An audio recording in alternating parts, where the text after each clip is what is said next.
Buenos días, buenas tardes.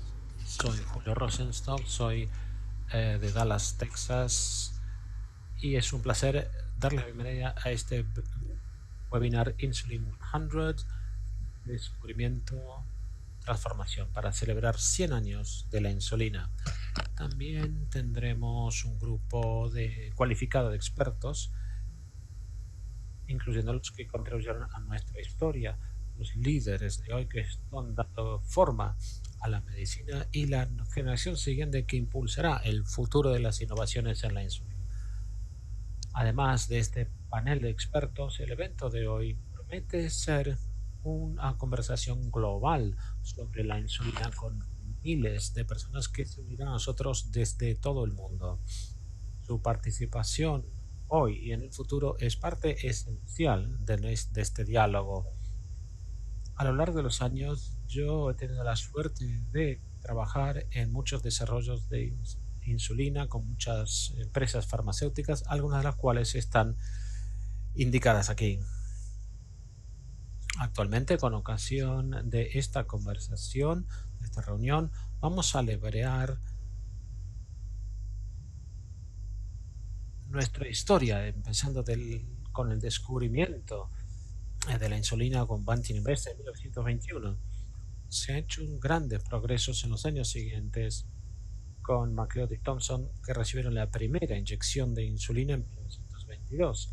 Las innovaciones en la insulina se sucedieron rápidamente con el descubrimiento de la insulina purificada, que se hizo más segura para inyectar. Continuaron los progresos con la insulina convirtiéndose en la primera proteína a ser totalmente secuenciada por Frederick Sanger en 1953. Desde entonces, las innovaciones continuaron mejorando las vidas de las personas con diabetes.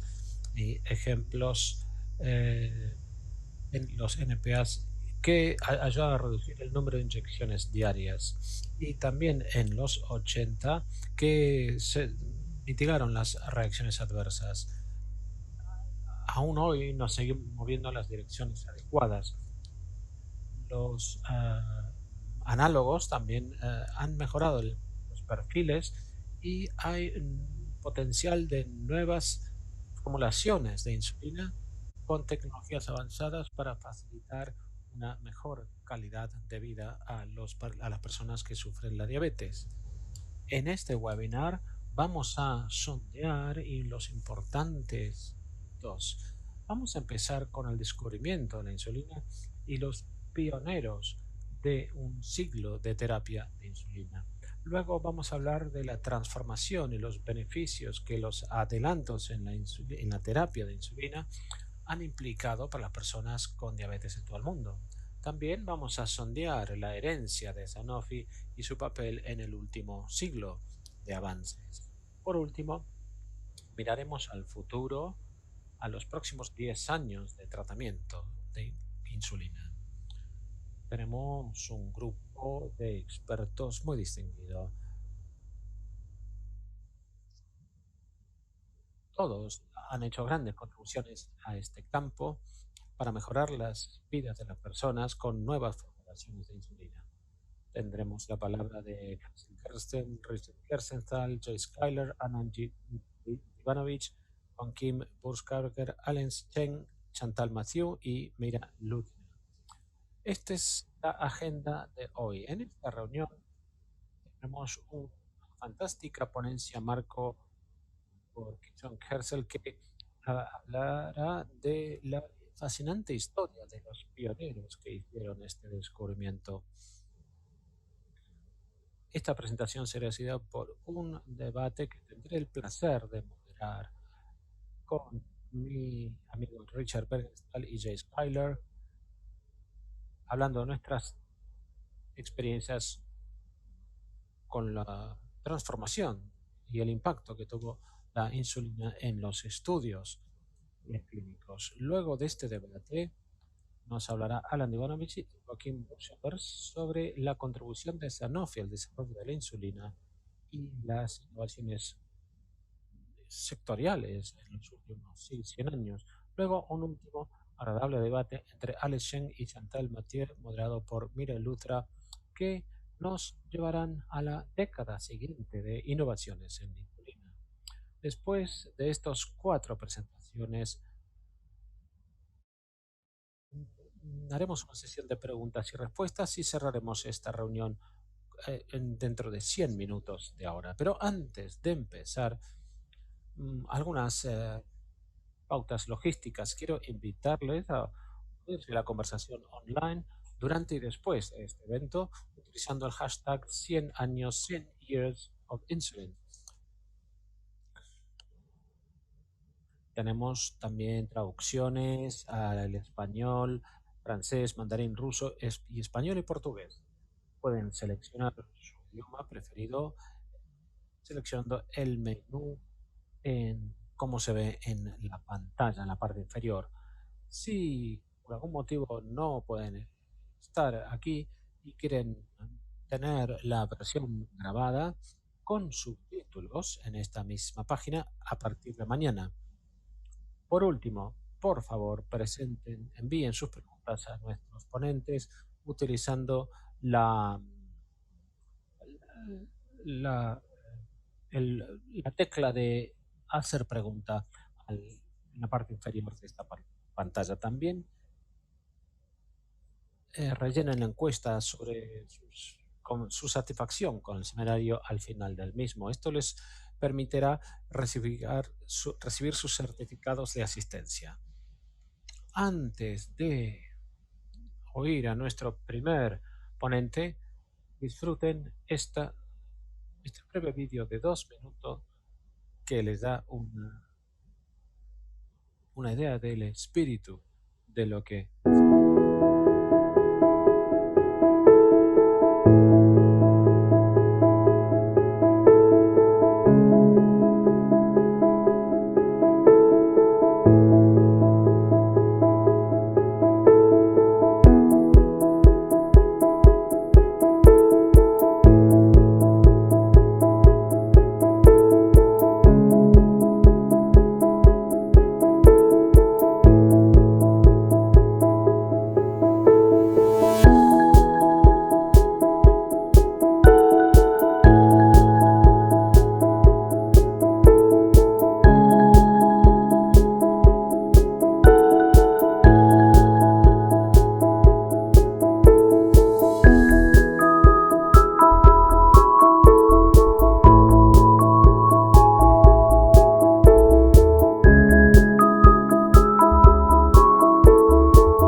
celebrando 100 años de insulina. Ahora es un placer para mí presentarles la ponencia marco que será dada por mi amigo profesor Gersel de la McMaster University en Canadá. Profesor Gerstein, ha trabajado en muchos estudios clínicos de diabetes, fue investigador principal para el estudio Seminal Origin. Hoy nos contará la historia que abarca la fascinante historia de la insulina. Tiene la palabra.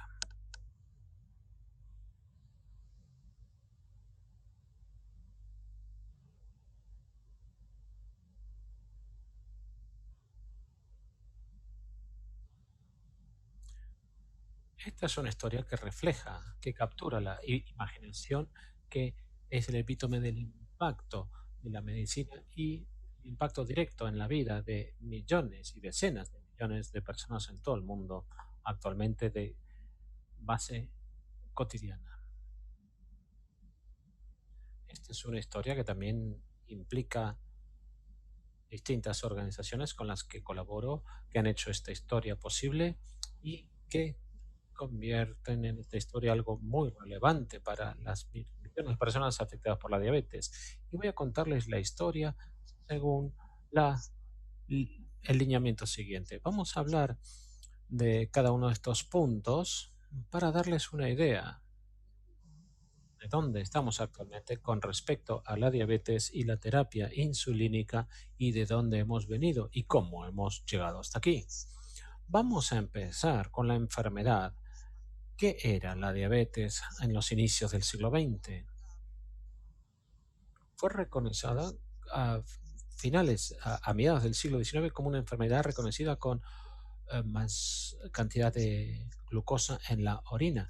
Fue medida a mediados del siglo XIX en orina y en sangre.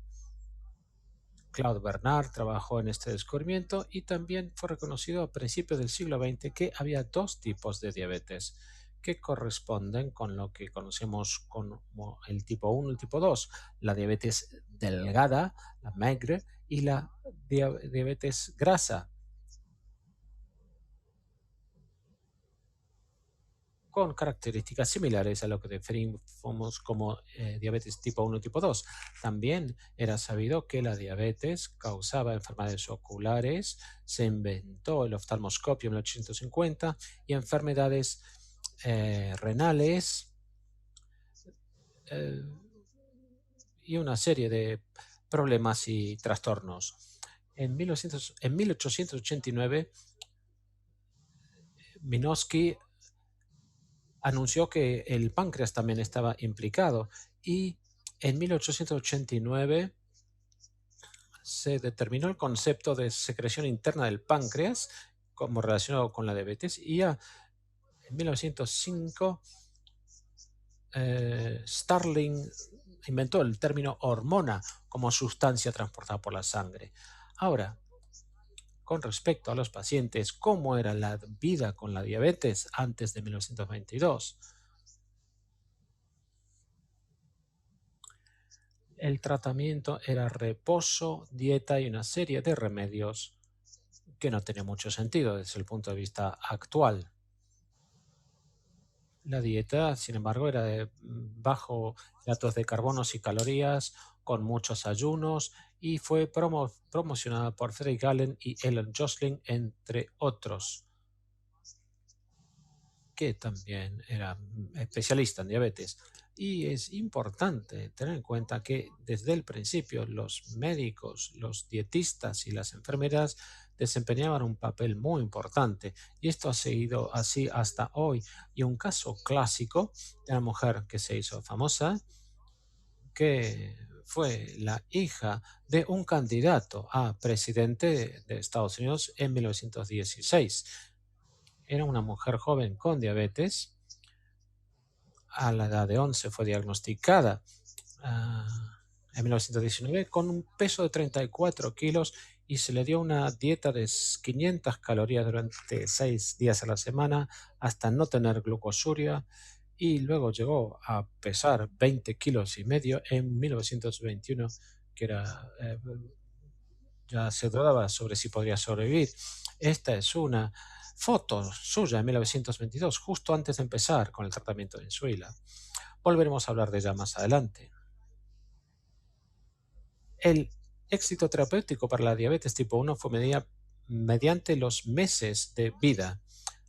Pero, Frederick Allen dijo que la libertad de la glicosuria parece asequible en todos los casos de diabetes humana no complicada antes de presentarse el peligro de muerte por inanición.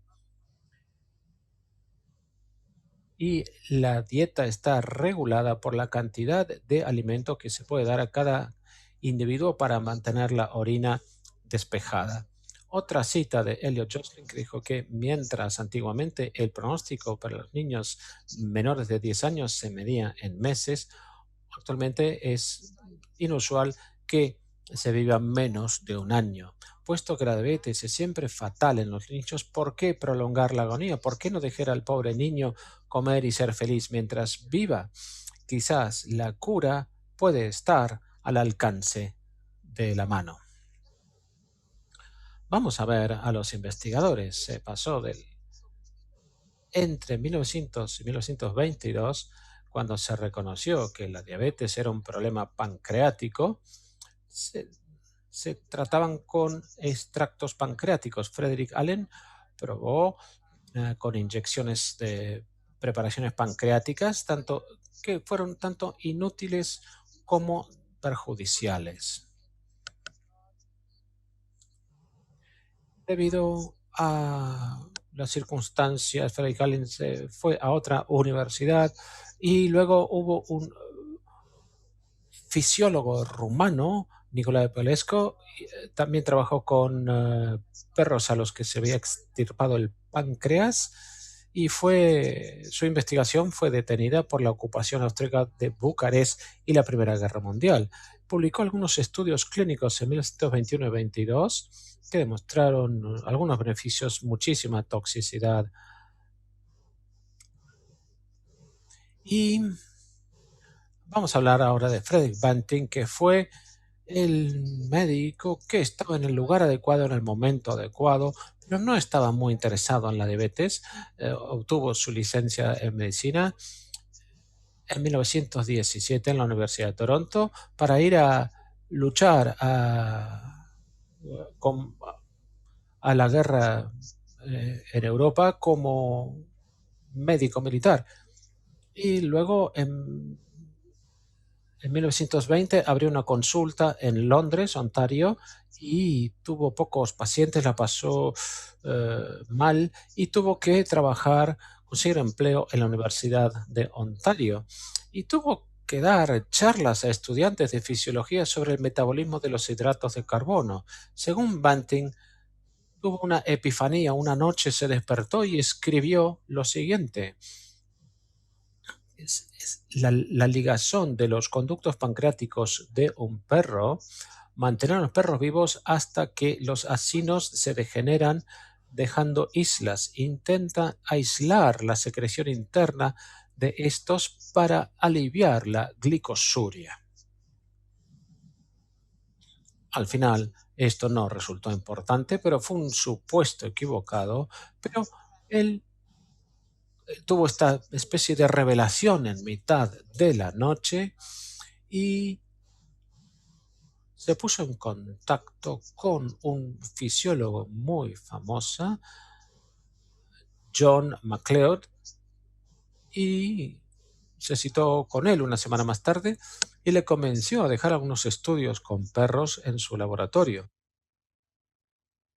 MacLeod tenía serias dudas sobre este médico con tan poca formación, pero como tenía capacidades quirúrgicas, le permitió hacer la cirugía. Entonces colaboró con él y necesitaron ayuda para medir la glucosa y otras tareas. Entonces buscaron estudiantes de fisiología y seleccionaron a dos. Uno se llama Charles Best y otro se llama Clark Noble, que echaron la moneda para ver quién iba primero y ganó Charles Best. Después de un mes, Best estaba muy implicado en el trabajo, así que siguió trabajando.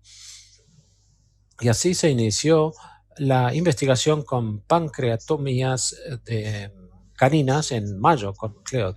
Luego presentó una serie de casos positivos con perros el 10 de noviembre y tenía problemas con la consistencia de los efectos del extracto. Entonces, era necesario purificar los extractos pancreáticos. Estas son fotos de los médicos implicados que les acabo de mencionar.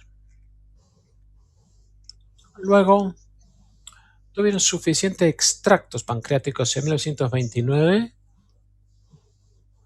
Dijeron, bueno, vamos a probarlo con un ser humano. Un niño de 14 años que pesaba unos 30 kilos, que fue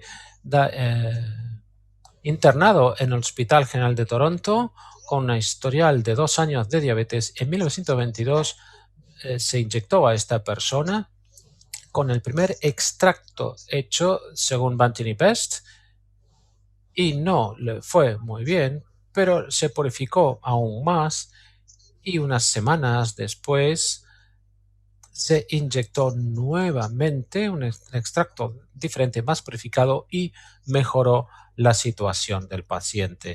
Y luego se publicó una serie de casos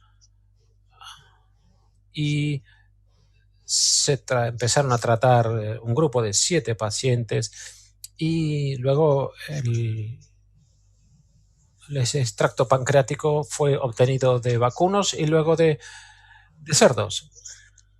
Y en 1922 la Universidad de Toronto formó un comité de insulina para discutir todos los asuntos relativos a la insulina. Y esta universidad se convirtió en una autoridad internacional durante muchos años. La organización que fabricaba la insulina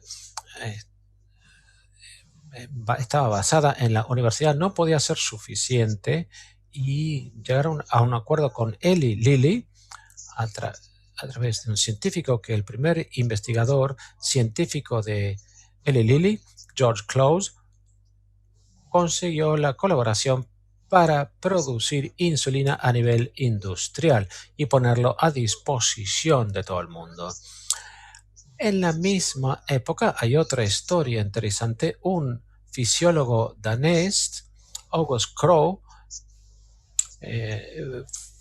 fue ganador del premio Nobel en 1920, hablaba en un tour, en una serie de conferencias en 1922 en Estados Unidos con su mujer Marie, y ella estaba en Boston con su marido y se enteró de esta historia de la insulina y consiguió una cita para visitar Toronto y se quedaron en la casa del Dr. MacLeod y también después de ver lo que estaban haciendo estaba tan impresionado que decidió empezar a fabricar insulina en Dinamarca y se llegó a un acuerdo y trajo el método de fabricación de insulina a Europa. Y luego se obtuvieron varias patentes para Canadá y Estados Unidos por parte de la Universidad de Toronto por el precio de $1. Y luego Elizabeth Hughes también fue tratada en Toronto en agosto de ese mismo año y esto llegó a la prensa mundial y ayudó a divulgar lo que estaban haciendo. Y August Crow, que estaba muy impresionado porque su mujer diabética también precipitó esta situación, pues terminó fabricando insulina y fue nominado para el Premio Nobel de 1923. Pues esta es la historia de los descubrimientos de la terapia. Pero en 1923 y 1925 el Comité de Insulina de la Universidad de Toronto lo diseminó el producto en Canadá a través de Connaught Labs, en Estados Unidos Eli Lilly y otras empresas farmacéuticas, y en Escandinavia a través de Nordisk y luego Novo y otras empresas en Alemania, Hearst, y en otros países del mundo. En 1925 hubo un consenso internacional sobre lo que es la definición de la unidad internacional y en 1925-1980 la insulina pasó de 10 unidades por cada 100 cc U20, U40, U80, U100. Actualmente se utilizan más de 100 unidades internacionales de insulina. Y en 1936 se realizó la primera insulina de acción prolongada, una insulina de protamina de zinc, y esto permitía que durara más tiempo porque el producto era bastante caro. Y eh, estos algunos ejemplos de viales de la década de los 30, 40, y podemos ver las unidades de distintas partes del mundo. Después de eso, los profesionales, enfermeros, médicos, dietéticos han tenido un papel muy importante. Primero fue las pruebas de orina, luego la glucosa capilar. Y las reacciones positivas a los episodios hipoglicémicos se volvieron una cuestión muy importante y una forma de hacer el tratamiento. Y estos sistemas de administración, desde jeringas de vidrio, plásticas técnicas precalibradas, agujas, bombas de infusión, y ahora tenemos máquinas artificiales. Había controversias en relación con el tratamiento con insulina. La insulina también se utiliza para tratar diabetes tipo 2 y hay contradicciones en cuanto a ello. Hay una llamada resistencia a la insulina, que se necesitaba más insulina, y de ahí fue de donde surgió la resistencia. Algunos necesitaban más, otros más que otros, y esto era gestionado cambiando las moléculas o las preparaciones instantáneas o insulinas biosintéticas. Y lo que sucedió es que los animales se volvieron una fuente muy cara de insulina, y por eso empezaron a fabricar en los 80 durante la E. coli. También tenían la tecnología para utilizar la ingeniería genética.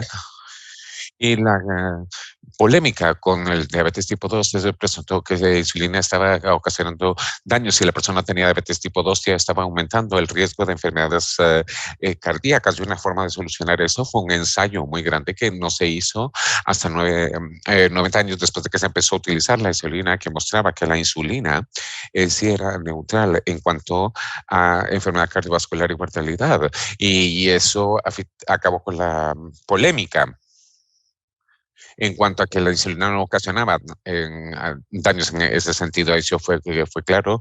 Y luego otro ensayo que se hizo 5 años después mostraba que otras insulinas también eran neutrales en relación con enfermedad cardiovascular. Y en los 40, 50 hubo gente que estaba utilizando insulina para tratar esquizofrenia, para causar hipoglicemia, que eso tuvo mucha controversia también. Y finalmente, ¿qué pasa con el efecto en la humanidad? En cuanto a se hablaba de la enfermedad de la persona con diabetes, de la infección, y ahora hablamos del efecto en la humanidad. Una cita importante de Elliot Johnston fue que en Christmas de 1922 yo presencié muchas casi resurrecciones, que me di cuenta que se estaban viendo ante mis propios ojos la visión de Ezequiel del Valle de los Huesos Secos. Y esta es la foto de Teddy Ryder en julio de 1922, antes de ser tratado en insulina. Ven cómo era de delgado, es como un esqueleto, y aquí está después de haber sido tratado con insulina poco tiempo después. Son el tipo de milagros que están viendo los médicos que estaban tratando a los pacientes a principios de los años 20. Esta es una lista de personajes famosos que no hubieran vivido si no hubiera sido por la insulina, y hay muchos de ellos. Es difícil encontrar todos los nombres. Algunos de ustedes quizá conocerán algunos de estos nombres, pero como ejemplo de la insulina en la humanidad, pero incluso dando un paso atrás en esto y tener un panorama más amplio, la gente que ni siquiera hubiera nacido, no hubiera vivido si no fuera por la insulina, es una idea que representa, para ponerlo en palabras, solo en Canadá, y Canadá tiene una población de 65 millones, y solo en Canadá hay 360,000 personas que ni siquiera hubieran nacido el día de hoy si no se hubiera estado insulina disponible para sus padres, sus abuelos o sus bisabuelos. Y eso nos da conciencia sobre la preponderancia de diabetes tipo 1 y cómo ha cambiado en la población en el momento. Y eso se ha dado con 300,000 personas que actualmente viven en Canadá con diabetes tipo 1, y solo en Canadá hay 700,000 personas que no existirían hoy. Y en el mundo hay decenas de millones de personas, son personas que han sido políticos, que han estado cambiando el mundo, que han sido científicos, que han hecho grandes descubrimientos, eh, esposos, esposas e hijos que no hubieran nacido si no hubiera sido por la insulina. Esa es la perspectiva, estas son perspectivas históricas que utilicé, algunas fuentes que utilicé para esta presentación. Y con esta diapositiva termino mi presentación con una foto adicional después del descubrimiento de la insulina, descubierta como hobby, y pintó pinturas que se llaman el Grupo de las Siete, y son dos de ellas que son eh, piezas de colección actualmente.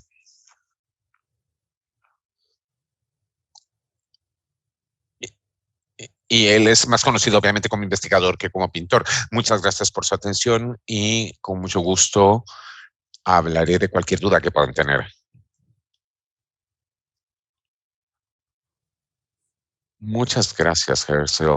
Una historia fabulosa. Hemos escuchado del descubrimiento de la insulina hace 100 años y el efecto inmediato y dramático que tuvo en la gente que vivía con diabetes. Ahora pasemos a hablar del impacto más transformador que las innovaciones adicionales de la insulina han tenido alrededor del mundo durante las décadas que han transcurrido desde entonces.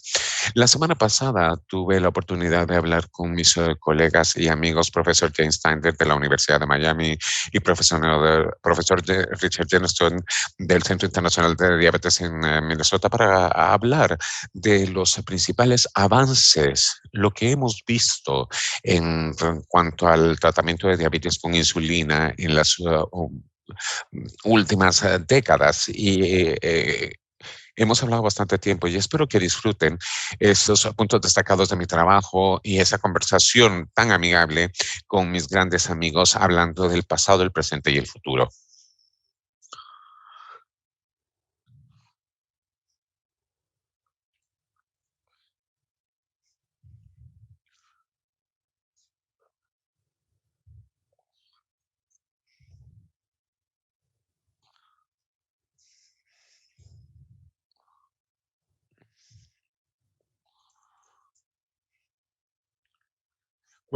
Soy Julio Rosenthal, que estoy aquí con mis grandes amigos Jay Skyler y también con Richard Wengerstein, quien está en otro lugar, y hablaremos de cómo la insulina ha transformado la forma en que tratamos a las personas con diabetes.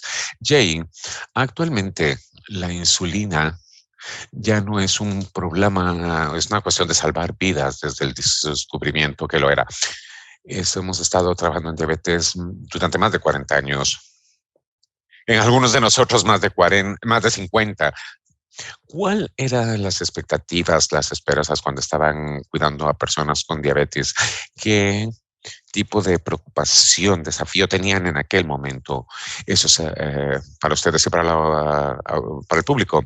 Fue interesante la primera vez que yo fui a un campamento de verano con niños con diabetes. Fue en 1970, y en aquel entonces yo diría que el 90% más o menos de los niños estaban recibiendo una inyección de ANPH o insulina,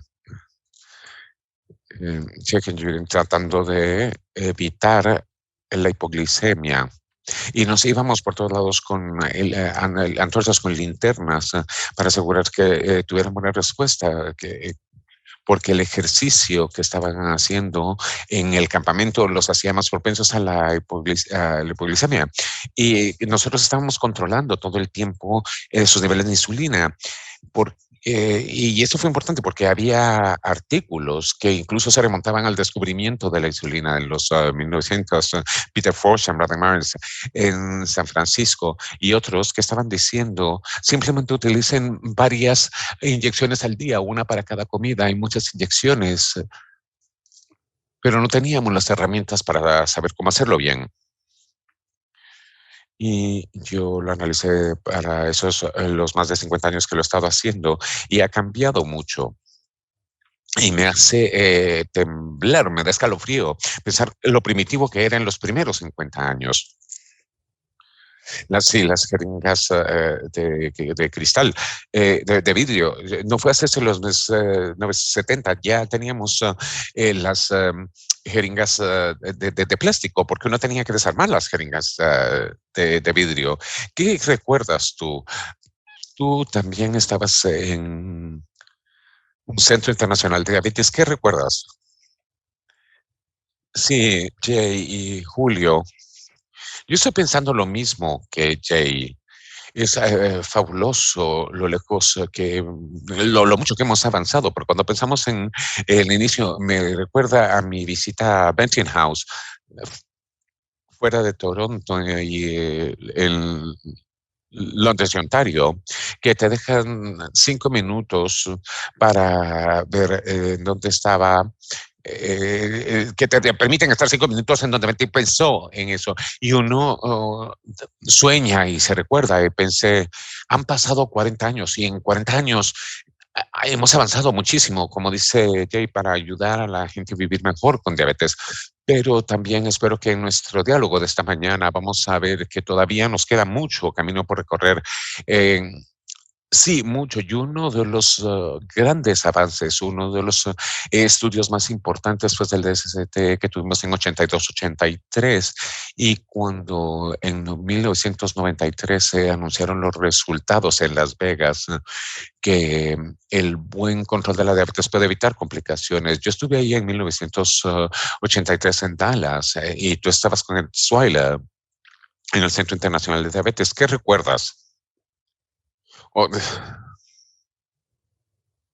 Yo recuerdo muy bien ese día, 1983. Recuerdo los 10 años que estuvimos trabajando en el ensayo de SCT y escuchar el anuncio de que el buen control es importante, que el control metabólico es importante. Fue un día fabuloso, que realmente teníamos la esperanza que el día que íbamos a ver de 9 versus 7 era una diferencia, que realmente hacía una diferencia para evitar las complicaciones de ojos, riñones y la gente diciendo, bueno, es muy complicado, se llama tratamiento intensivo y hay estudios que muestran que la calidad de vida era igualmente buena si uno estaba en el grupo intensivo estándar. Fue un día histórico para decir el control importa. Sí, pero lo interesante, y yo sé que la gente toma el DSCT por sentado, lo por sentado, y que funciona, pero hubo mucho escepticismo en cuanto al control de glucosa. Incluso la NIH estaba mucho problema antes de embarcarse en eso. Sí, Julio, puedo volver a hablar de eso en un momento. Cuando yo escucho la palabra escepticismo, y debate y la fabulosa contribución de Jay para decir esto es posible. Yo vuelvo, fue a principios de mi formación y haciendo editoriales en el New England Journal of Medicine y veía que en mi cerebro, aquí había uno que de Cahill y Edsweiler diciendo buen control es importante y lo sabemos. Y en 1976, Daniel Schaller era el presidente de la Asociación Americana de Diabetes y eso y el parámetro de decir importa. Pero hubo otro grupo, Sieberstein y su equipo, que dijeron, bueno, realmente no tienen los datos. Y fue el editorial que surgió el año siguiente, decir que no es conclusiva y quizás la genética. Y finalmente los hubo que alguien tuvo que decir, esperen, espera un momento, estamos en lo correcto, que los dos están en lo correcto y no estamos en un estudio. Y es mejor, en vez de este debate que va y viene a tener que hacer un ensayo, y llegamos al conclusión que se necesitábamos un ensayo, pero realmente, ¿cómo se hizo?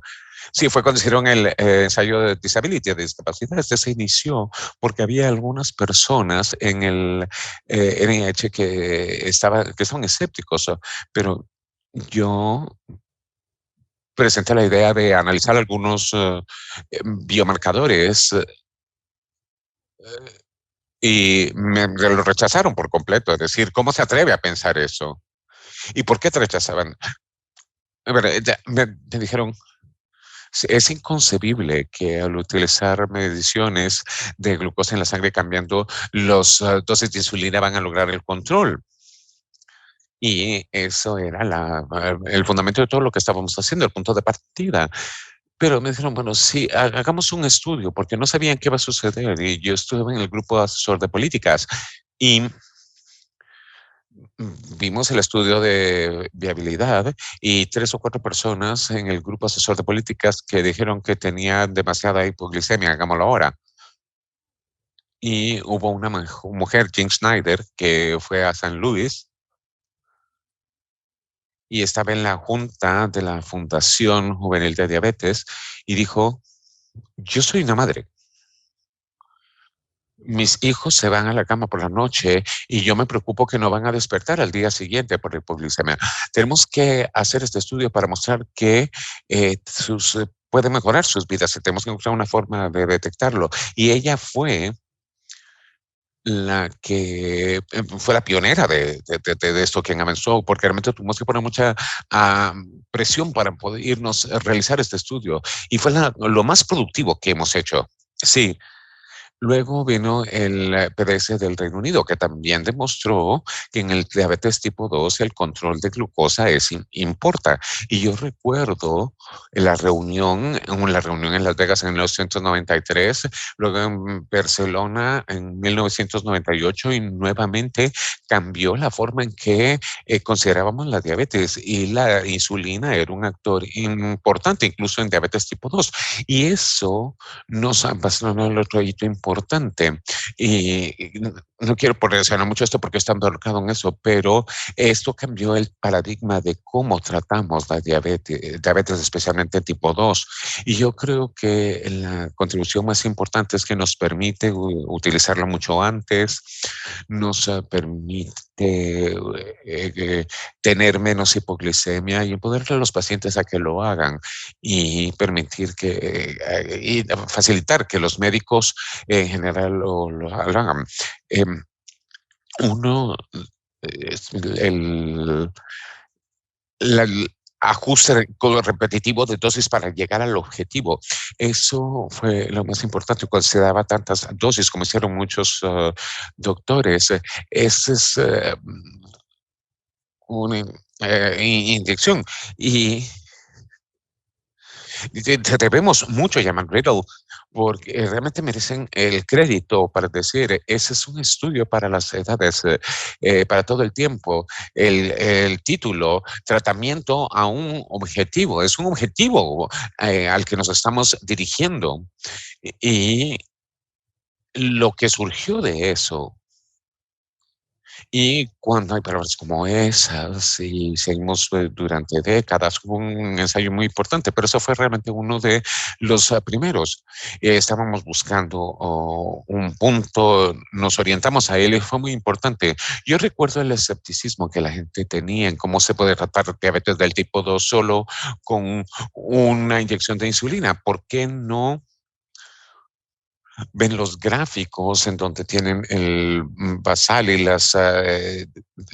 y las puntas? Yo recuerdo aquella diapositiva en que pudimos 3 grandes FSFs que eran Fixed Fast and Firsted y era utilizar la insulina de una forma mucho más sencilla, eh, con muchos momentos basales.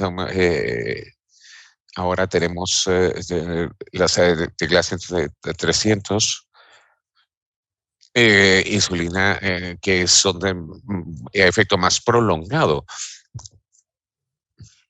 Pero ahora tenemos tantas herramientas nuevas, eh, los bolígrafos, las agujas son mucho más delgadas.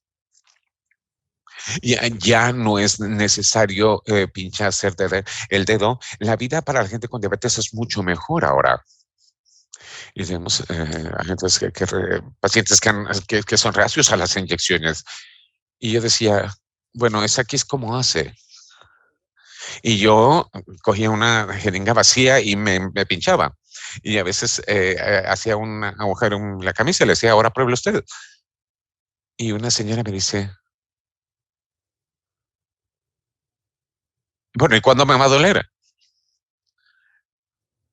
Porque ahora tenemos agujas tan delgadas que en la administración es una gran diferencia. Sí, tenemos muchas mejores herramientas. No podemos hablar de insulina actualmente sin hablar de los tratamientos relativos que la gente está utilizando para diabetes tipo 2, etcétera. Pero eventualmente mucha gente va a necesitar insulina y cuanto antes mejor, como se ha dicho ya.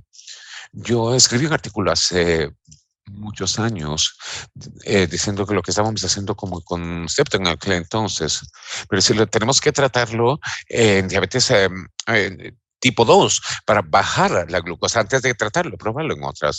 Y era un tratamiento temporal de insulina, era lo que yo llamaba en el artículo. Y luego los chinos lo cogieron y realizaron varios estudios al respecto. De ellos daban insulina temporalmente antes de iniciar el tratamiento. En Surcorea, en China, tiene gente con hiperglicemia considerable, le eliminan, los reducen en 3, 4 semanas y la gente responde muy bien. Y para mí, tenemos mejores incidencias, hay mejor formas de administrarlo, como han estado hablando, mejores seringas, bolígrafos, bombas, y yo vuelvo a nuestra conversación diciendo, tenemos nuevas formas de ver el azúcar en la sangre, los azúcares en la sangre, y para muchos de mis pacientes, cuando ellos ven ese panorama por primera vez, ese gráfico de sus azúcares, en vez de ser 8,4, 8,6, ahí ahora ven estas diferencias, estas subidas y bajadas. Se me preguntan, ¿qué debo hacer al respecto? Pues digo, yo es lo que te hemos estado hablando en los últimos 3 años, y la insulina va a solucionar ese problema, y ellos lo están viendo su perfil. Y yo creo que una mejor monetización, mejores insulinas, mejor administración, y si unimos todo eso, nos da esperanza de que esta es una parte muy importante de nuestros regímenes. Sí, yo creo que esto va a estar más disponible cada vez, y el hecho que uno puede ver en el móvil y decir cuáles son el nivel de azúcar en la sangre va a ser una gran diferencia en la vida de la gente. No hay duda. Ahora la pregunta es, ¿cómo podemos traducir todo esto a la práctica, a los médicos generalistas? Porque a pesar de todos los avances que tenemos, a- el control de la glucosa no está, no se realiza bien como debería en la población general con diabetes tipo 2 y tipo 1. ¿Qué piensan en cuanto a eso? ¿Cómo podemos traducir todas estas herramientas, todo este conocimiento que tenemos para realmente tener un efecto en el público en general? ¿Puedo empezar yo respondiendo a eso, Julio? Vuelvo a mi mentor, Ed Seiler. Él siempre hablaba del equipo, y una forma como podemos hacer en el futuro es involucrar a toda la comunidad, no solo nosotros como médicos, sino nuestros educadores de diabetes, nuestra familia, la comunidad, y el futuro de ser todos trabajando juntos y comunicándonos. Ahora, la comunicación de pronto es mucho más posible de lo que era antes, con datos en la nube y viendo las cifras a distancia. Ahora es una comunicación para un mejor uso de la insulina en el futuro. Estoy de acuerdo. Y Tu instituto del Centro Internacional de Diabetes ha creado ciertos algoritmos diferentes. Tenemos que ser más orientados, ser más prescriptivos, hacerlo más, facilitar las cosas para la gente. Yo creo que esa es la gran ventaja de los análogos de insulina. Yo creo que los profesionales de la medicina, los enfermeros, para que lo puedan utilizar sin problemas y empoderar al paciente para que se autodosifique. El paciente tiene que estar a cargo porque solo ellos están ahí. Y eh, nosotros vamos a ver para una visita breve 4 veces al año, pero ellos están tratando con ellos todos los días. Tenemos distintas formas de hacer esto. Lo que tenemos que hacer es seguir ajustando y regulando. Con la diabetes tipo 2 tenemos muy buenas terapias. Eventualmente vamos a tener que usar otras. Creo que no hay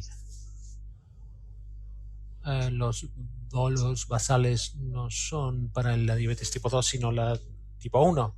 Y creo que tenemos que empezar muy temprano, muy pronto, para que la gente tenga una normoglicemia y evitar complicaciones. Tenemos datos que eh, permiten evitar enfermedades cardiovasculares con los agonistas receptores AG1, pero podemos, como digo, evitar la diabetes tipo 1 y las enfermedades cardiovasculares. Usted ha sido pionero de múltiples estudios. ¿Cuál es su perspectiva con respecto a la diabetes tipo 1? Creo que llegaremos allí, creo que lo conseguiremos. La combinación de mejores inmunoterapias más cosas para mejorar la salud de las células beta para controlar el proceso de la enfermedad y podemos reemplazar células con células madre embriónicas humanas o células multipotenciales y están en estudios clínicos. Creo que mirando hacia adelante podremos controlar muchísimo mejor la enfermedad. El tema se convertirá en la duración de la efectividad del medicamento, la forma en que se aplicarán y si se puede hacer de forma repetida o no. Hay muchos interrogantes y creo que se están haciendo avances y yo confío en que puede haber la eliminación de la diabetes tipo 1 antes de morir. A ver si puedo comentar algo. Yo estoy aquí en Minneapolis jaleándoles, animando a todos los que están trabajando para trabajar contra la diabetes, pero hay mucho trabajo por hacer. Con estas herramientas increíbles que están usando, se habla de estos análogos de los bolos, la CGM, etcétera, pero no hemos llegado todavía, no hemos conseguido los niveles de control que necesitamos. Es decir, las herramientas están ahí. Lo que quiero comentar es el tema sobre la igualdad y tenemos que asegurarnos de que todo el mundo tenga acceso, porque me preocupa que tengamos que poner estas herramientas disponibles para las personas de mayor riesgo. Y en la población de diabetes tipo 2, ¿estamos seguros de que estamos dando acceso a todas estas herramientas increíbles a todo el mundo? Bien, antes de terminar, quiero decir que me encanta este debate. Quiero que ambos me den sus ideas, no para los siguientes 100 años, porque no lo veremos, pero dentro de los 10 próximos años, ¿qué creen que podrá pasar con la diabetes tipo 1 y tipo 2? Tú primero. En la diabetes tipo 1 creo mi objetivo ideal, es decir, son varios, detener el proceso que es responsable por la enfermedad y mejorar la destrucción de las células beta, regenerarle estas células y, mientras tanto, conseguir entrega automatizada de insulina controlada por CGM, de forma tal que permita mejorar las vidas de todos los que sufran esta enfermedad. La Asociación Americana de Diabetes es el de mejorar las vidas de los pacientes. Eso es lo que yo quiero ver. ¿Y tú, Rich? Bueno, estoy de acuerdo con Jay. Vuelvo a donde empecé a hablar sobre mi viaje a Londres, Ontario, y fuera de la casa de Banting hay una llama permanente que es la llama de la esperanza, y esta llama se va a apagar en cuanto se extinga la diabetes. No estoy seguro que veré extinguirse esta llama en mi vida, pero tenemos la esperanza. Con las herramientas que tenemos, ya lo hemos dicho, estoy convencido que para el tipo 1 hay una entrega automatizada, simplificada, fácil, cómoda, que nos va a ayudar a conseguir la cura. Para el diabetes tipo 2 es un poquito más amplio. La insulina es parte, controlar la presión sanguínea, el colesterol, el SLT2, el SLP1, sumar todas estas cosas. Creo que tenemos esperanza en la comunidad de diabetes de llevar una vida mejor. Les voy a dar mi propio punto de vista con respecto, mi sueño con respecto a la diabetes tipo 2. Creo que tenemos que entender y aceptar que la diabetes tipo 2 tiene una causa genética, pero creo que lo que ha sido un tema muy importante en la diabetes tipo 2 es el concepto de la terapia secuencial, el ser reactivo a la hiperglicemia. Creo que tenemos que abordar la diabetes tipo 2 con terapias simultáneas, dobles, triples. Creo que nuestro amigo quiere tener 3, 4 medicaciones. Yo sé que esto tiene un coste alto y potenciales efectos secundarios, pero tenemos que hacer terapia simultánea con una combinación de metformina, inhibidores SL2 y una serie de cosas. Creo que tenemos que abordar la diabetes tipo 2 desde el inicio, evitando complicaciones y mantener los niveles de glucosa. Ese es mi objetivo. No creo que podremos quedarnos solo con la terapia secuencial, sino simultánea, desde el principio. Es un poco provocativo, pero bueno, no estoy en desacuerdo, estoy de acuerdo contigo. Ha sido un debate extraordinario con ustedes, a los que yo admiro tanto y que han hecho tan grandes contribuciones. Hemos hecho grandes avances, efectivamente. La admiración es mutua. Tú has hecho también grandes contribuciones y es un placer estar con mi amigo aquí. Es un placer interactuar con ustedes, recordar estas cosas del pasado, y gracias por estar aquí y por sus grandes contribuciones. Muchas gracias.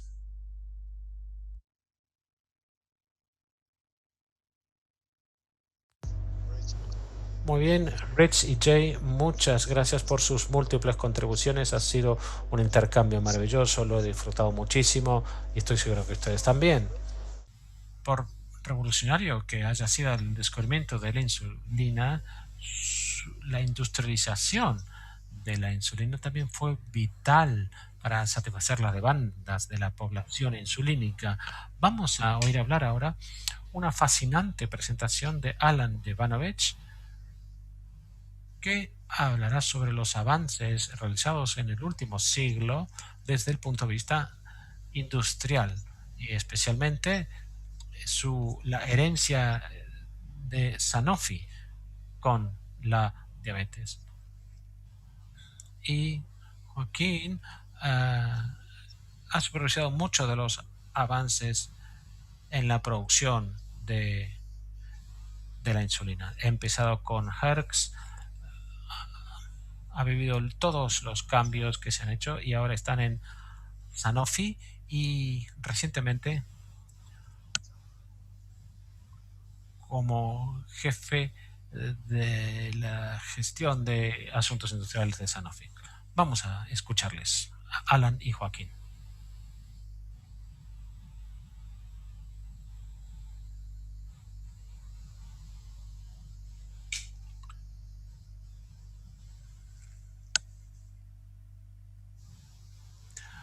Buenos días y gracias por escuchar. Mi nombre es Alan Divano y estoy a cargo de la de la unidad de diabetes médica de Sanofi. Es un placer para mí estar aquí hoy representando a Sanofi y junto con mi colega Joaquín Bruchberger del Departamento de Innovación Industrial compartir con ustedes la historia de Sanofi y la insulina. El objetivo de mejorar las vidas de personas que viven con diabetes ha impulsado un siglo entero de adelantos y Sanofi siempre ha estado en la delantera, en la vanguardia de la investigación de la insulina y ha ayudado a definir los estándares del medicamento. En los próximos 15 minutos oiremos la historia de Sanofi y sus predecesores a lo largo del siglo y vemos los grandes adelantos ya en la extracción o purificación de insulina o conseguir el objetivo de mejorar la vida de las personas con diabetes. Eso ha hecho de Sanofi lo que es hoy. A través de su historia industrial, las empresas que ha heredado Sanofi han ampliado su fabricación. Las grandes contribuciones fue dirigida por los laboratorios Connaught, que fue integrada con Sanofi Pasteur Canadá, fue parte vital de la historia de Sanofi.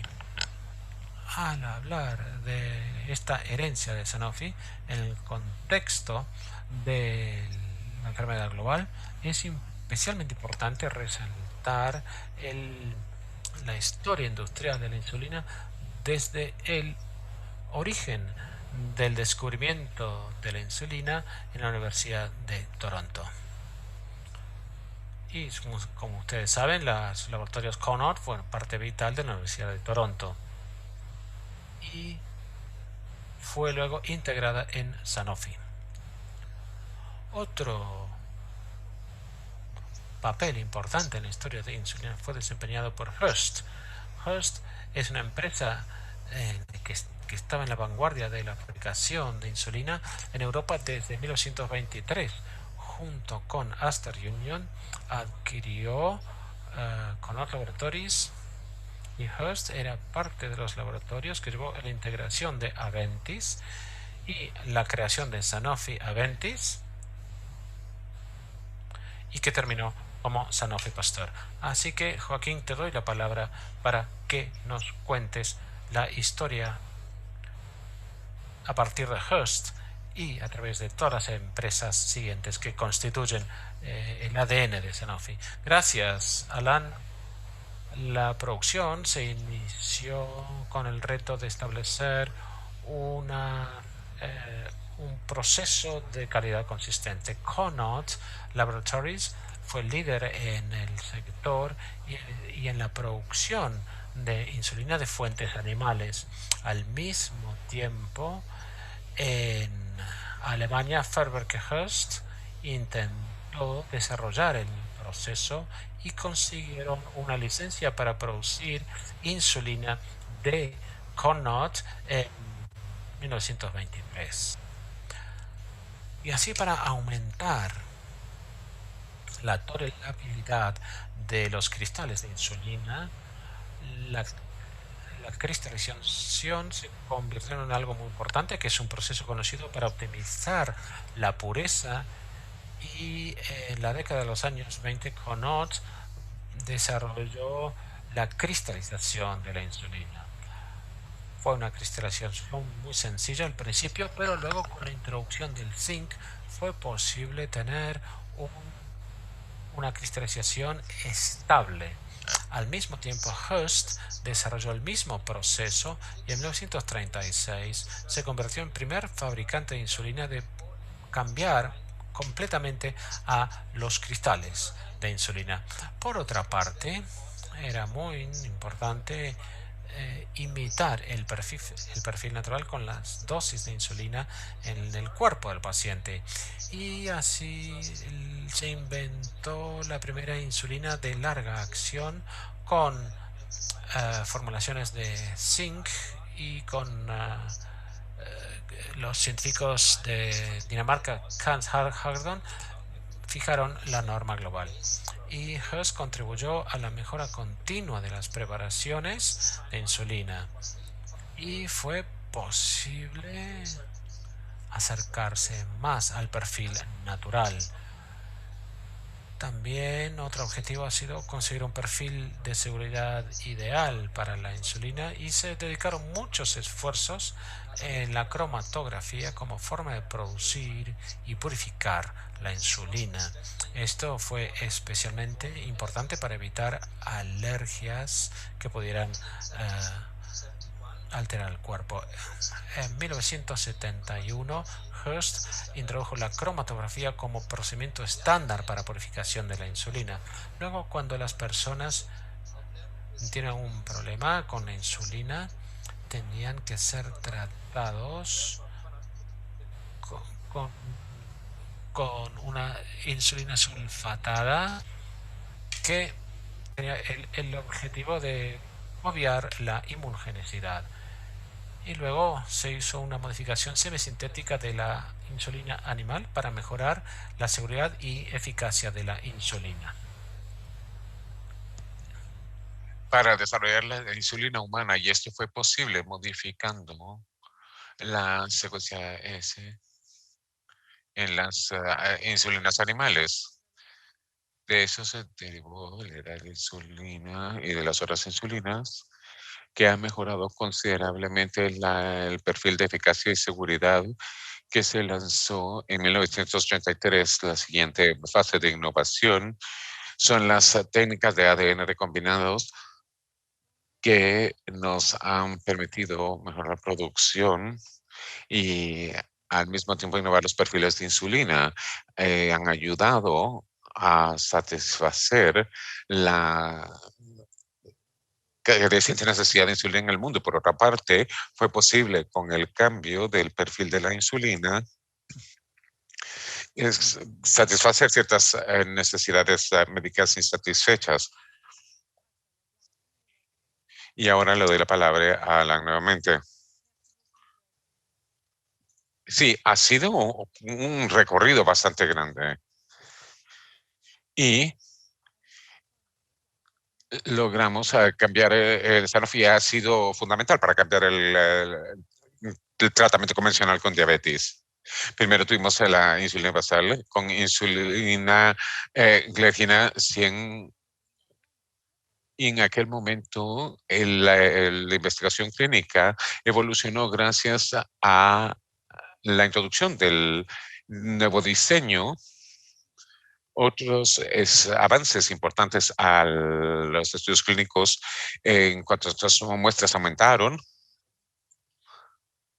Más recientemente, los avances clínicos de investigación en torno a la siguiente generación de la insulina, la Glycine 300, ha mejorado el perfil PKPD y reducir el riesgo de hipoglicemia, manteniendo una eficacia de la reducción de glucosa en general.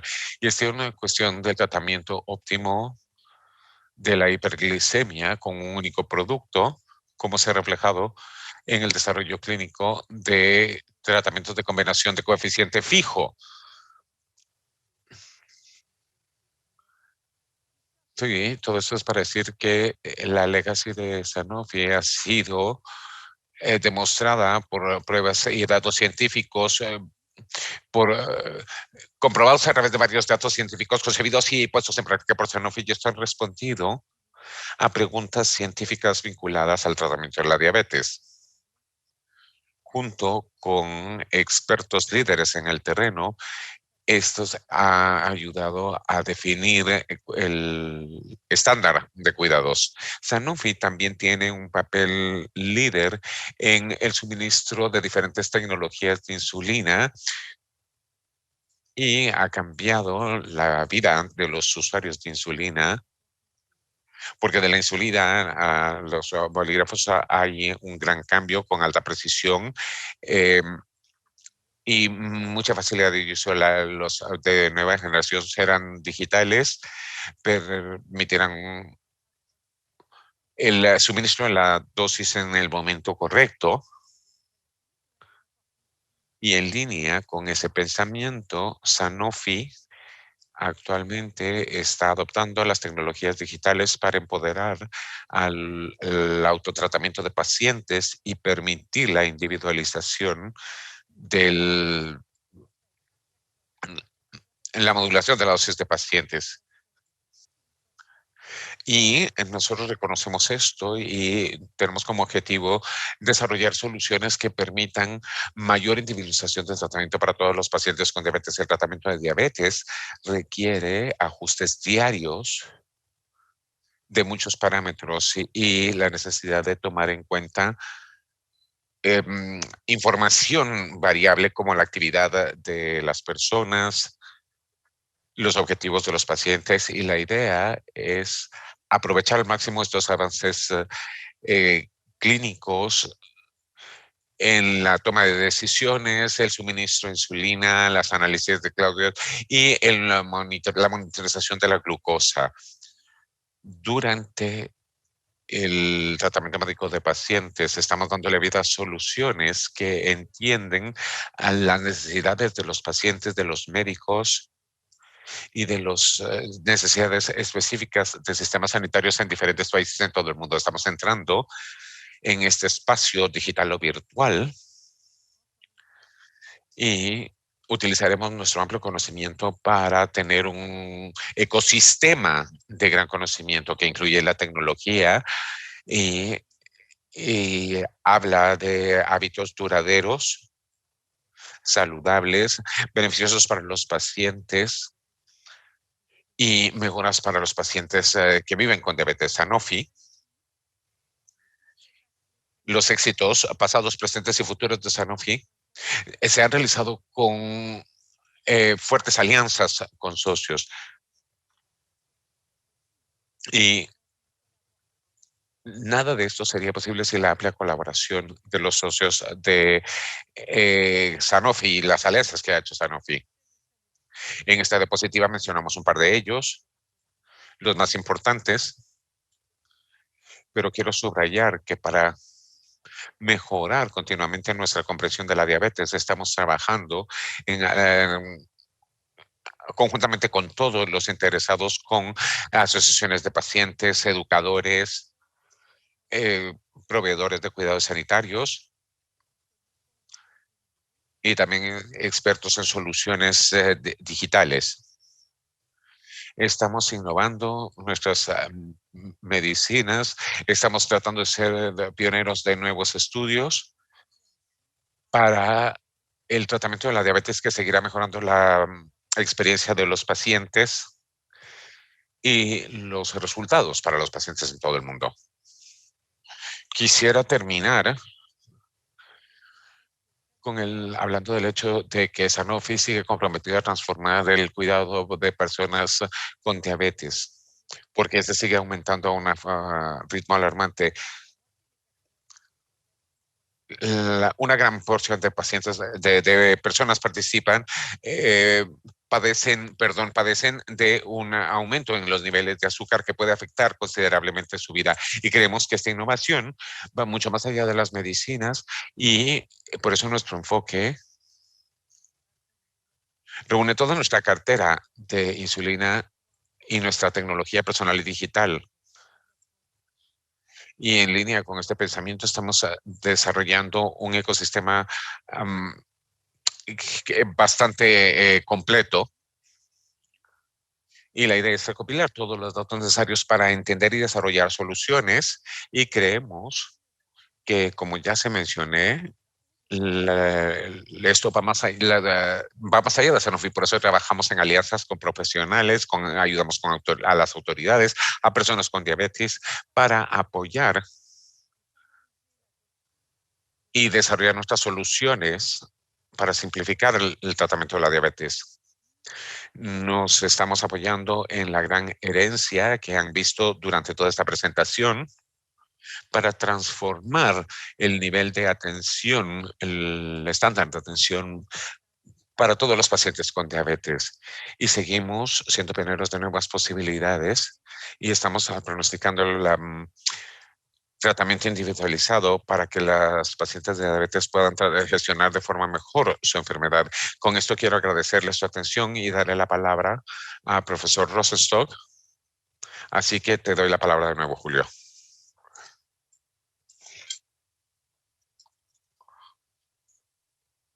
Muy interesante. Muchas gracias a Alan Joaquín. Y ahora que hemos explorado los momentos claves y los éxitos claves de los últimos 100 años de la historia de la insulina, veamos finalmente hacia el futuro con una muy buena conversación con Alex Chen y Chantel Matthew, moderado por Mira Lute. Alex Chen es actualmente la directora de la sección profesional de diabetes de Canadá y editora asociado del Canadian Journal of the Diabetes, y Chantel Matthew ha sido vicepresidenta de ASD desde 2018, una fabulosa investigadora científica y es miembro del del programa ADC Rising Star. Juntos, hoy exploraremos cómo podría ser la próxima década de innovaciones y estudios en diabetes.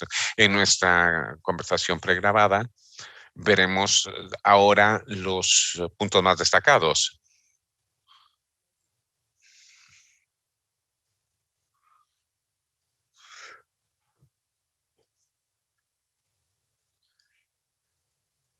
¿Cómo serán los próximos 10 años para diabetes?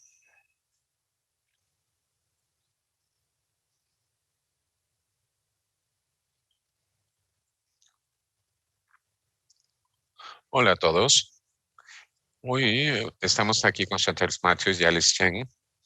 Ya soy Mira Lutra y queremos tener un debate sobre la próxima década de avances. Yo soy educadora clínica de la Universidad de St. John's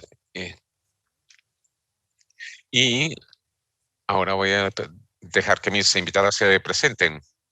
Yo soy Chantal Matthews, soy directora del Hospital Leuven, Belgium. Hola, soy Alice Chen.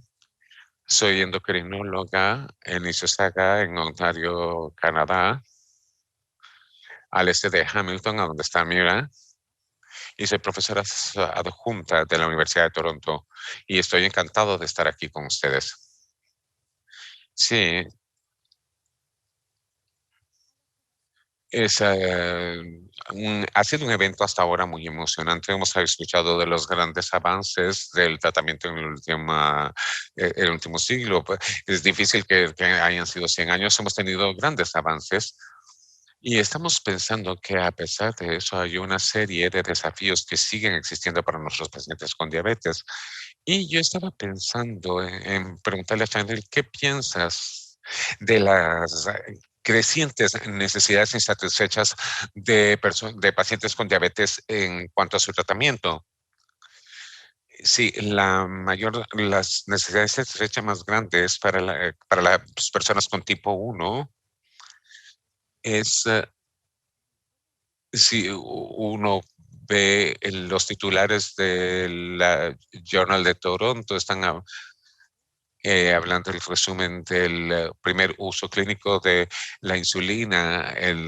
Decía que los doctores habían encontrado la cura para la diabetes y eso era lo mayor, pero por supuesto, volviendo a nuestra práctica diaria, nuestra práctica cotidiana, hay muchos obstáculos que la gente con diabetes sigue encontrando, especialmente la gente con tipo 1, es el impacto que tiene la diabetes en su vida diaria. Es el mayor problema, con el riesgo de hipoglicemia siempre colgando o pendiente sobre sus cabezas, y la necesidad de tener mejores herramientas de apoyo para tomar decisiones, cómo uno puede determinar qué es lo que va a poder comer o qué se va a inyectar a la hora de la comida.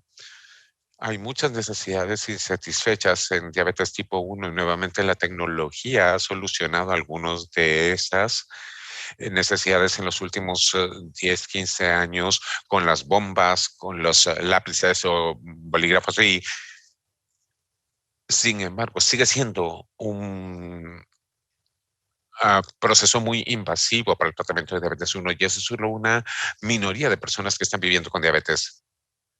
Tenemos personas con diabetes que están pidiendo diferentes órganos para la cirugía y en algún momento van a necesitar insulina y está el gran grupo de personas que viven con diabetes tipo 2 y sabemos que muchos de ellos van a necesitar insulina en algún momento de su enfermedad y luego ahí las necesidades insatisfechas son incluso más grandes porque tenemos todo el problema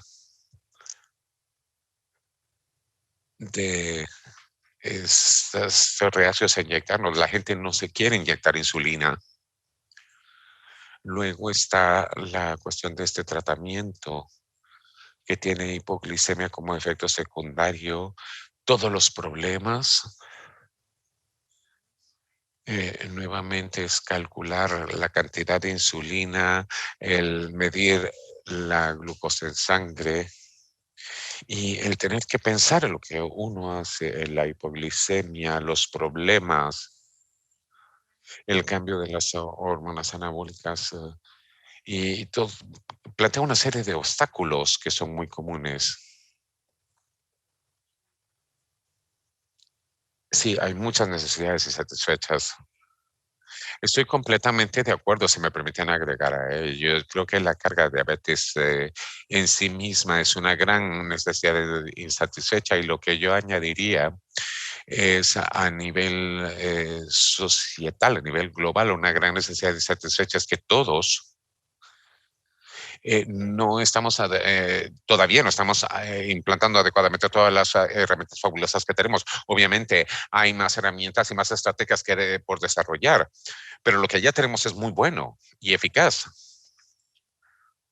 Pero no hacemos una labor suficiente para implantarlo a nivel global. Y todos tenemos que asumir responsabilidades para mejorar. Sí, estoy completamente de acuerdo en todo lo que han dicho. Y como dijo Alice, el uso de las tecnologías que ya existen. Esto va a terminar, va a marcar muy bien nuestro debate sobre cómo vamos a tratar estas necesidades insatisfechas. Si quisiéramos sentarnos y en nuestra, a ver, no es como nuestros avances en el entendimiento de la enfermedad misma nos pueden ayudar en la próxima década.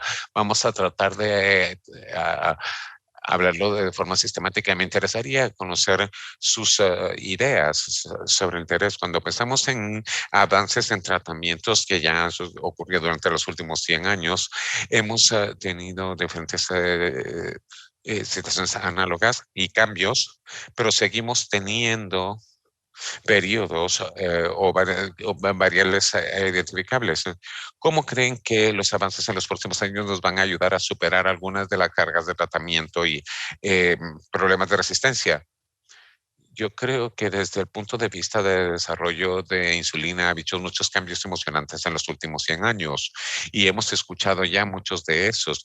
Pareciera que las insulinas a la hora de las comidas están aumentando y las mejoras han estado en los perfiles en un intento por hacerlos más fisiológicos. No hemos logrado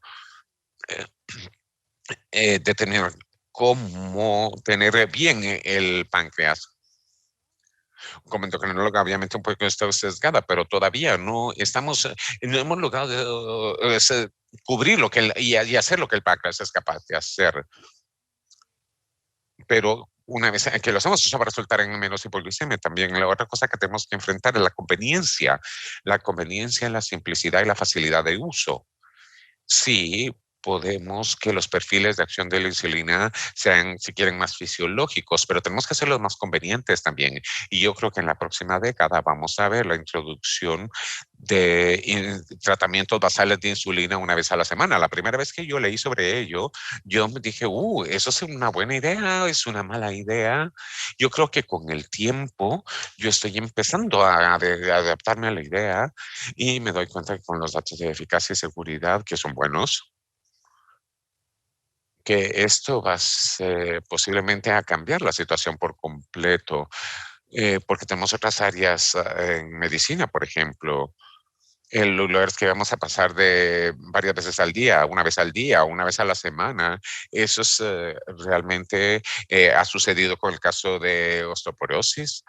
Y ahora estamos hablando de tratamientos que son de una vez al año. Yo creo que a final de cuentas la conveniencia va a ser fundamental y este avance hacia la insulina basal una vez a la semana, una vez que se haya determinado la eficacia y la eficiencia y la seguridad, va a ser muy emocionante en los próximos años.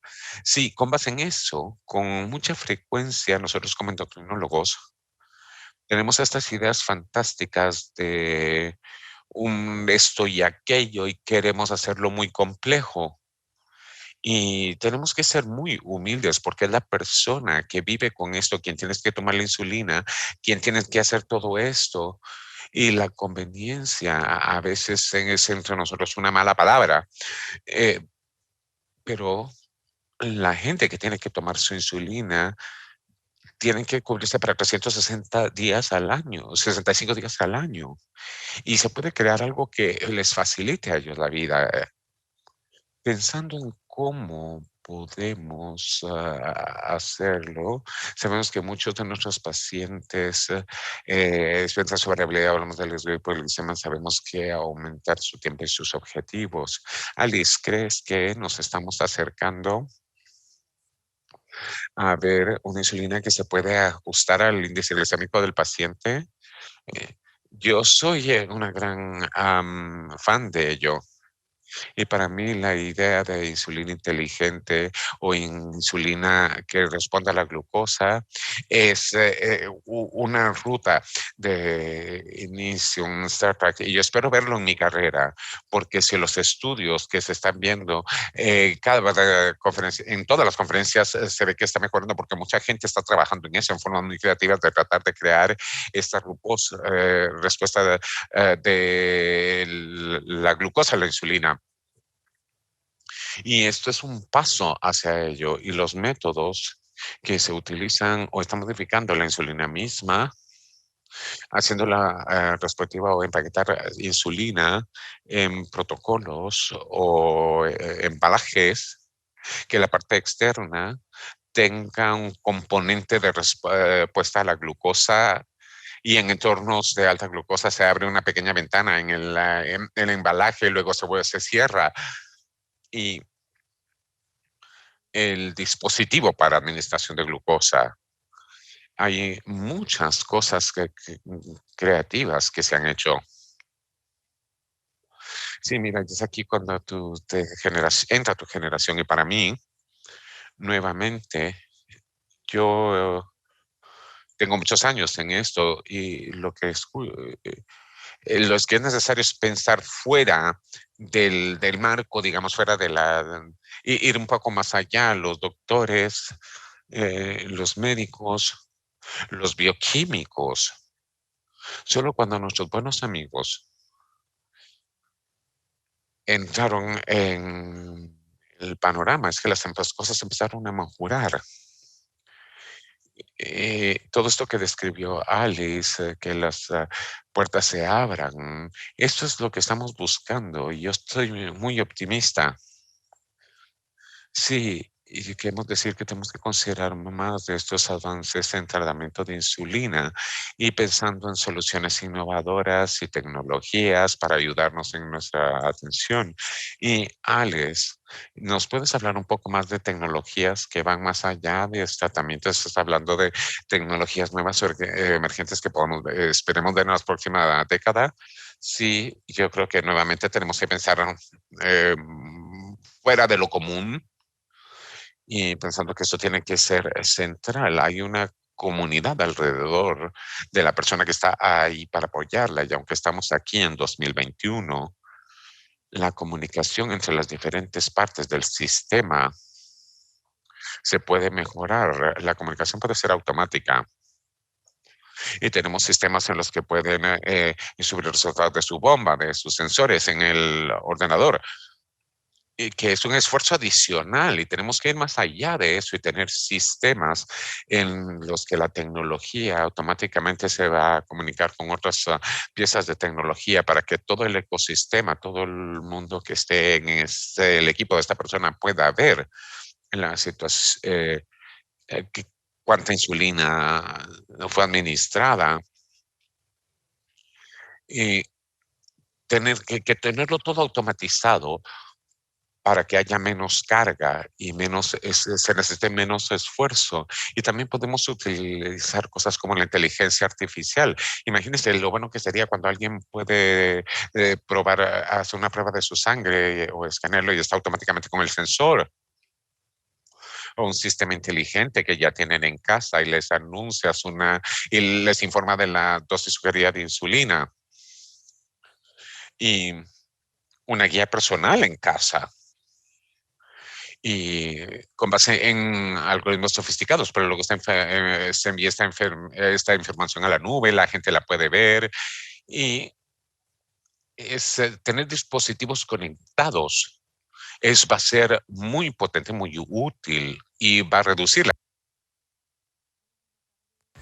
Y tenemos mejoras en terapia. Hemos hablado de tecnología.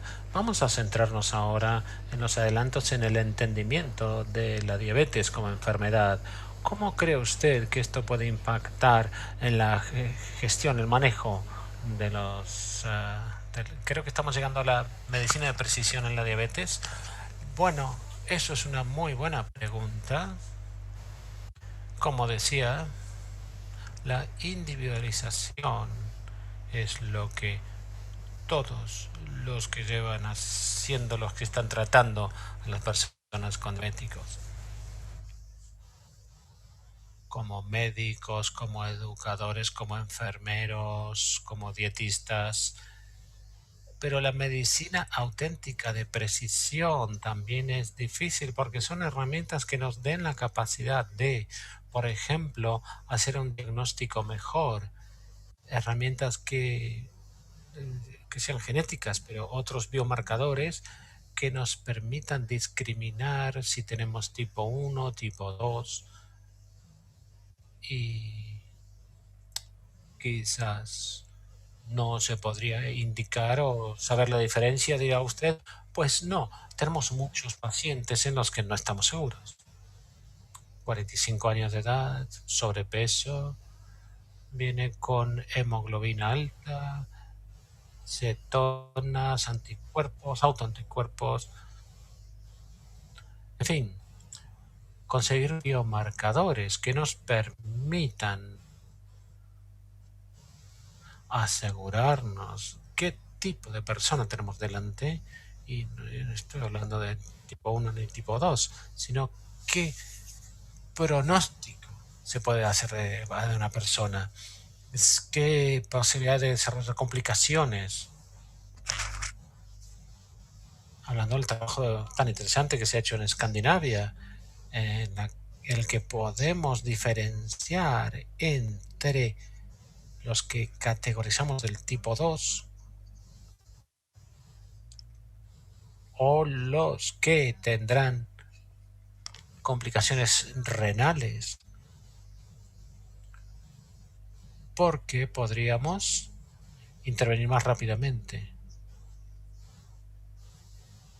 Así, la medicina de precisión está muy cerca del descubrimiento de biomarcadores que nos permitan caracterizar un paciente mejor y también hacer previsiones sobre su recorrido. Cuanto más se individualiza la atención, es el santo grial es detener la progresión de la diabetes. Esto es algo que debemos discutir en las investigaciones para saber si nos estamos acercando a ese objetivo. Bueno, esta es una conversación que cierra un círculo porque Chantal empezó la conversación hablando de encontrar una cura y eliminar la diabetes del todo, especialmente con la diabetes del tipo 1 y luego quizás más adelante el tipo 2. Pero creo que en la diabetes de la cura de la diabetes de tipo 1 es más asequible, más previsible en el mediano plazo. Y Chantal seguro que podrá añadir algo a esta respuesta, pero lo que yo entiendo es que, y llevo investigando esto décadas, es que hay muchos trabajos preclínicos que se enfocan en la autoinmunidad y buscar distintos tipos de inmunoterapias y cómo se puede modificar el curso de lo que ocurre con las páncreas y las células islas. Y quizás enfocarnos en alguien que es un pariente de un diabético porque tiene una predisposición genética, es decir, identificar a estas personas y hacer inmunoterapias. Esto podrá alterar el curso de la enfermedad.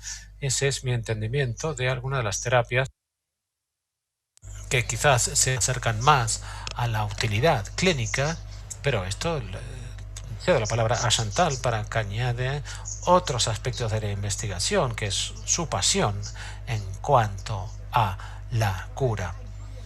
Bueno, estoy de acuerdo con Alice en que la cuestión es cómo estimamos la importancia de guardar los,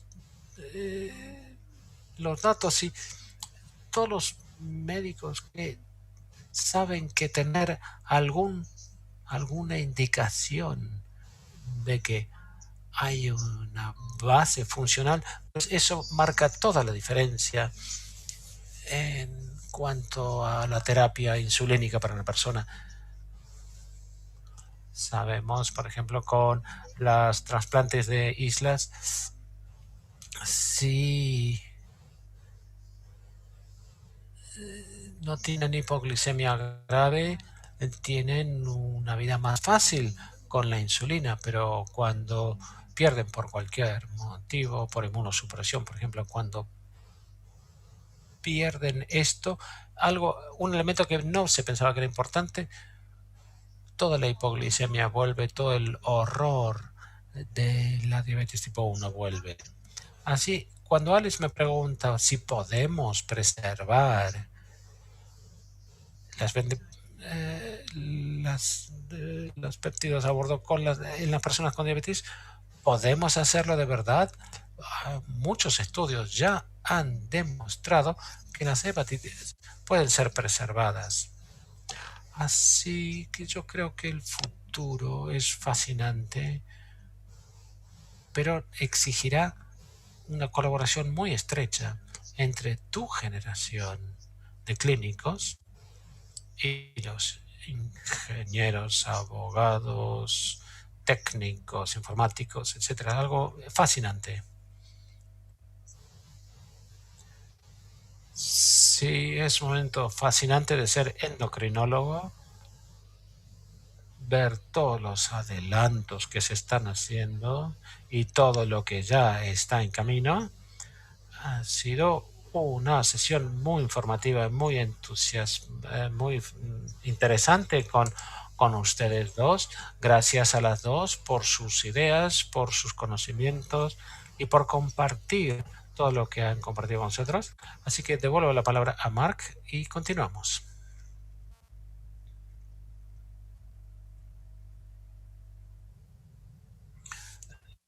Muchísimas gracias, Chantal y Licenira. Fue un intercambio muy enriquecedor con respecto a la diabetes. Ahora Vamos a responder algunas de sus preguntas y respuestas que aún pueden presentar utilizando el botón de preguntas en la parte inferior de la pantalla.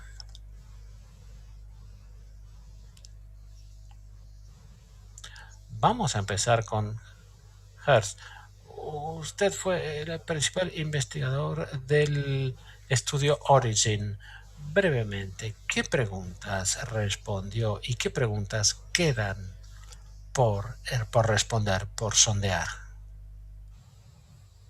Muchas gracias, Julio, por moderar este webinar. Antes de responder tu pregunta, quiero compartir que un artículo que hablaba del tema de hoy acaba de ser aceptado en la Revista Internacional de Diabetes. En cualquier caso, el estudio Origin se planteaba si la insulina es segura, causa trastornos o problemas cardíacos, es neutro, es beneficioso, y el Origin ha sido el único estudio que ha hecho esa pregunta específicamente a 12.500 personas seguidas durante más de 6 años y demostró definitivamente que la insulina no aumenta ni disminuye el riesgo de de un problema de salud grave. En este estudio, 12.500 personas, el único efecto adverso de la insulina es la hipoglicemia y sabemos cómo gestionarla. Así que sin lugar a dudas, está claro que la insulina de por sí es un medicamento neutro para la salud. Hemos publicado más de 40 artículos sobre ese estudio y todos ellos confirman estos hallazgos. La terapia insulínica está para quedarse, pero lo que está cambiando es la forma en que se administra la insulina inteligente, la insulina de entrega regulada, y tendremos quizás otros tipos nuevos de insulina. Así que podemos seguir adelante sabiendo que lo que estamos desarrollando no tendrá efectos secundarios indeseados y simplemente se trata de gestionar la hipoglicemia. Rich ha sido pionero en la CGM, la terapia intensiva de insulina. Ahora también ha sido pionero en el concepto de nuevas métricas en control glicémico. Tú sabes que yo abrazo el A1C, que está aquí para quedarse, porque es nuestro marcador. Sabemos lo que sabemos gracias a esto. Pero tenemos que complementarlo. ¿Qué piensas tú? Gracias, Julio. Qué estupendos 100 minutos que estamos pasando. El control de la glucosa, ¿cómo lo evaluamos? ¿Cómo lo utilizamos siguiendo el tema de este simposio? Evolución constante. Bueno, sí, el A1C está aquí para quedarse como marcador clave del riesgo de complicaciones, pero veo una evolución en cómo gestionamos la diabetes desde los palillos hasta al CGM. Creo que la mayoría de personas eventualmente utilizarán el CGM, aunque sea de forma intermitente, no para evaluar el control, sino para guiar la terapia. Guiar la terapia instantánea, la selección de agentes. Así que tu estudio y los otros estudios, el Treat to Target y otros estudios, el CGM traerá todo esto, le dará nueva vida. Vamos a llegar a ese objetivo y tener estos objetivos junto con la mejora de calidad de vida que pretendemos. Estupendo. Alice, tú has hablado muy bien sobre los tratamientos potenciales y las nuevas formulaciones para facilitar la terapia. ¿cómo podemos traducir todo esto? ¿Cómo podemos llegar a la comunidad general de pacientes de diabetes y tratar con las cuestiones de eh, efectos clínicos? Antes de responder tu pregunta, quiero agradecerte por tu gran trabajo como moderador. Eres como la Oprah Winfrey de la diabetes. Eh, sí, creo que voy a cambiar de trabajo, dice. Podrías perfectamente. Es importante que las personas recuerden que eh, estamos habituados, tenemos el instinto de tomar la vía del menor esfuerzo. Y este es uno de los objetivos que debemos tener para los pacientes de diabetes. Y reducir la carga de la enfermedad es facilitar las cosas. Ah, tomar medicamentos con menos frecuencia, tener más automatización, más decisiones que se tomen automáticamente o recomendaciones para aliviar toda esta carga, porque muchos pacientes nos dicen que es una enfermedad 24/7, tienen que tenerla en cuenta en todo lo que hacen. Y es difícil para los que no tenemos la enfermedad entender cabalmente lo que esto significa. Entonces hay que facilitarles la vida lo más posible en cuanto a toma de decisiones y menos frecuencia. Y también más seguridad, más medidas que se pongan en marcha automáticamente. Es decir, facilitar la vida de los pacientes es lo que debe ser nuestro objetivo. Gracias, Alice. Mi querida amiga Chantal, tú has hablado de la medicina de precisión, donde, donde puedes ver que esto se vislumbre, donde puedes vislumbrar esto en los dos tipos de diabetes. Bueno, Julio, también quiero es decir, felicitarte porque eres exactamente como Oprah, tienes un muy buen aspecto como presentador, es todo maquillaje, dice. Bueno, la medicina de precisión ya está aquí y todos conocemos el trabajo que se ha hecho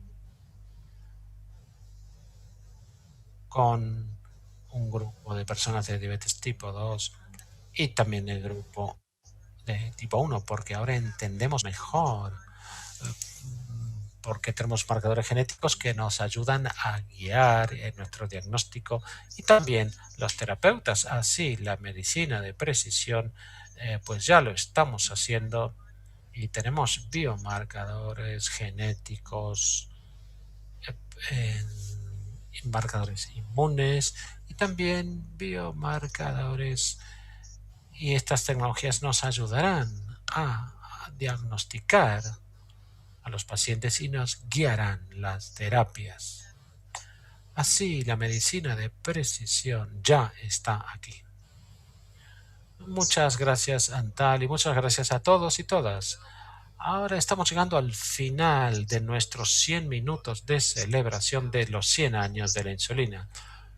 No fueron exactamente 100 minutos, nos hemos pasado 10 o 15 minutos porque queríamos vislumbrar cómo sería el futuro, y todos tenemos pasión, no que podemos quedarnos exactamente en 100 minutos, porque hemos echado una ojeada al futuro y nos hemos tomado unos minutos de más de la atención de todos ustedes. Pero antes de terminar, les rogamos que rellenen el formulario de evaluación para obtener su certificado de participación, y luego en breve recibirán un cuestionario posterior a la reunión. Gracias por estar con nosotros hoy. Gracias al panel de profesionales, y gracias a Sanofi por organizar el evento. Así, en representación de todos los ponentes, espero que hayan disfrutado tanto con nosotros este evento y esperamos verles pronto para más celebraciones de los 100.